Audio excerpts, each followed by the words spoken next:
Hi everyone and welcome to a new progress and unboxing video. I managed to get back to working on watches again and have my oiler finally set up. These are Moebius oils and these are Krytox oils. I have this mixture made for reversal wheels and it turned out pretty well. I serviced this watch and I managed to achieve around 250 amplitude with these oils, and the reversal wheel feeling is quite nice too. I think it could be a bit thinner because you can feel a slight bit of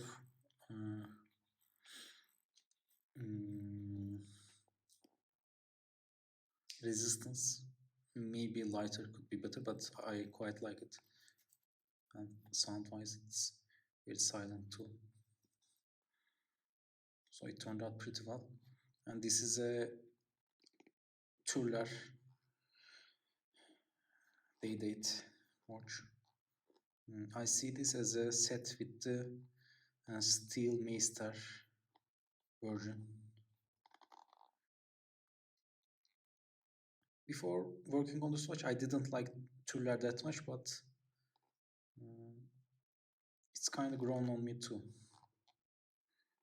I mean, when you wear this watch you don't actually see the Türler print that much, and aesthetically, the typographically, the Türler print looks much better than the Maester print, because the first M of Maester looks a bit washed out, but it's by design, not because it's actually washed out. But Türler looks better. You can see the T having hanging part, but on the Maester it could have been better if the M had a like a head, but they made it naked. And I managed to clean a case too.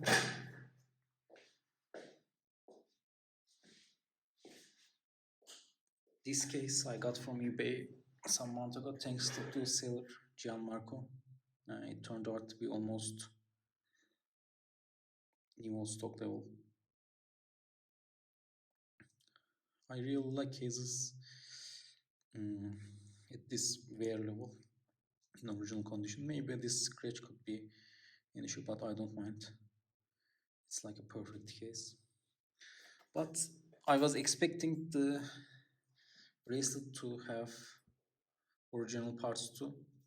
However, the buckle was not original. Also recently I got a similar watch, a 0.027 model. You can see it on the picture here. On that watch, again the buckle isn't original, and after buying that one I got on a search to find buckle parts for these two watches, and very lucky I managed to find two donor bracelets. So these two issues are solved, and I think the extra parts from that one of the bracelets could solve this issue too. This should have been longer. So what else? I have a thicker mixture of Krytox oils too. I used the 207 inside the Canon pinion, and I think I used a bit too much because I mean it holds itself during day change, but my next watch I'm going to use it a bit less. It's a very thick oil, and as far as I researched, the Moebius version was thinner. I don't remember exactly, but I mean this is the thickest grease I have, so I use this. But I'm going to use it a lot less on my next watch. So let's move on to new arrivals. This pigment dust finally arrived. It was very hard importing this. It's a pretty cheap paint pigment, but it's really hard importing things into Turkey, and I finally managed to get it imported. A big thanks to customs for being easier lately. I'm very excited for this because I mean, look at that color. As it is, it's like, I mean, it could be used like this too, but I think a bit I'm wearing it a bit and mixing something to maybe make it more oranger could yield a better result. But as far as I learned, this is the dust or the same mixture used in the original looms. So I'm very excited to start using this one. I'm going to mix it with different things, for example coffee, etc., and make different colored darker mixtures like a pre-mixed palette, and depending on the hand I'm reviewing, I'm going to have pre-mixed colors.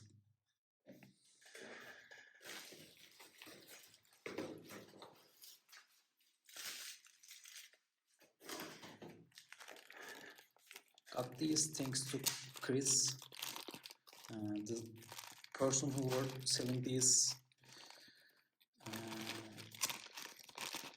straps was a very hard person. He blocked me on eBay for some reason. I just asked whether he could do combined shipping, and for some reason he blocked me just after that question. And as far as I learned from Chris, he was a bit eccentric to him too.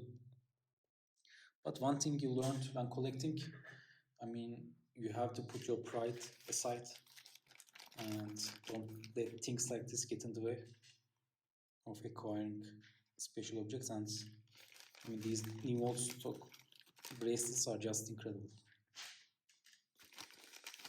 I mean, look at this red. I want to use these on my enamel and gold, which is like different colors, especially these three.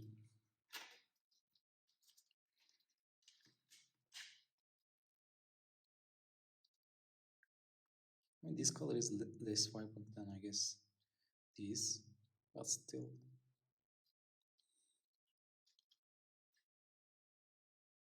Maybe like doing an all crocodile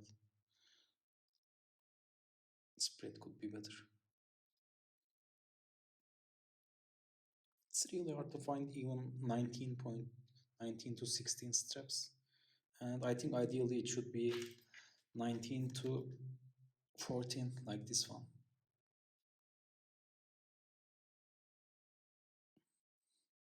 Because on watches like C cases, the watch is already small, so the tapering makes it look more proportional. And I get this watch for a very affordable price, and originally had a Milanese bracelet on it too, a very rare one. So even the bracelet itself is worth maybe 4 or 5 times I paid. I really like small omega tank-like watches, and after I sold this one, I had one of these. I received a lot of messages asking for another one.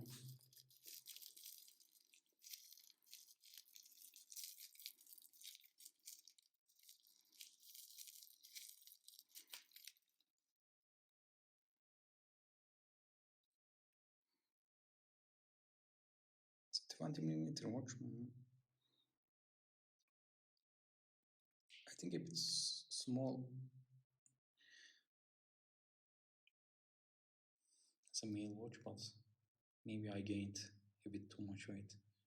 I mean, it's definitely can be pulled off. It's interesting that in this recording, this color appears a bit brownish, but face to face, it's more grayish.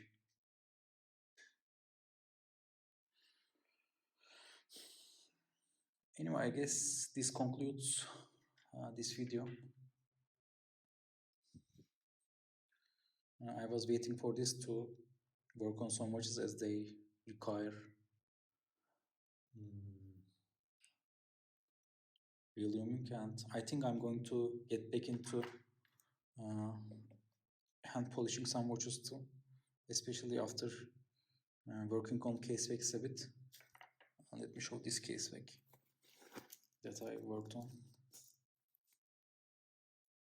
I'm definitely unhappy.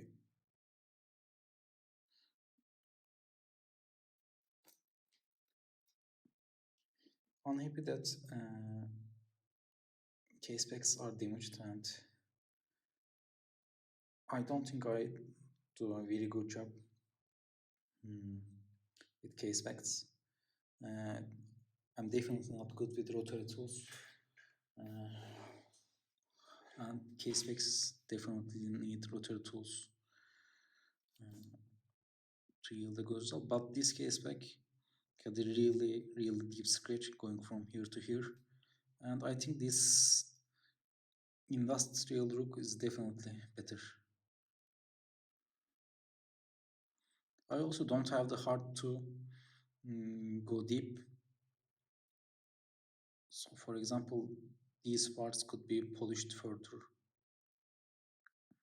but I just settle with a good enough look, and in this regard I'm really satisfied with it, and I believe it looks better than a scratched case. But I'm definitely not going to do it on a case back unless it's in extreme state. I also wish that I bought a laser welding machine that was locally available for like $1,000. I mean, maybe on this case back it could have been used. Almost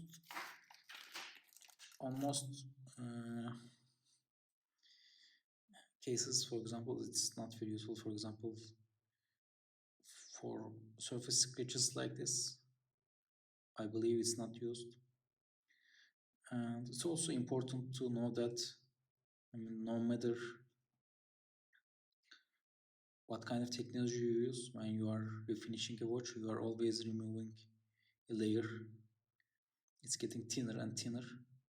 So I think it should be avoided if it can be avoided. For example, in this case, I think it can be avoided. I mean, this is really an important scratch. I mean, if you are wearing a watch, it will get scratches like this. But I have a watch that this part is almost like etched. I'm thinking of starting with that watch when I'm refinishing, and then after I build some experience, I'm going to move on to a solid gold watch that was completely polished and try to restore it as best as I can, and probably do a video on it too. Anyway, I guess this is it for now. Thank you for watching and have a good day.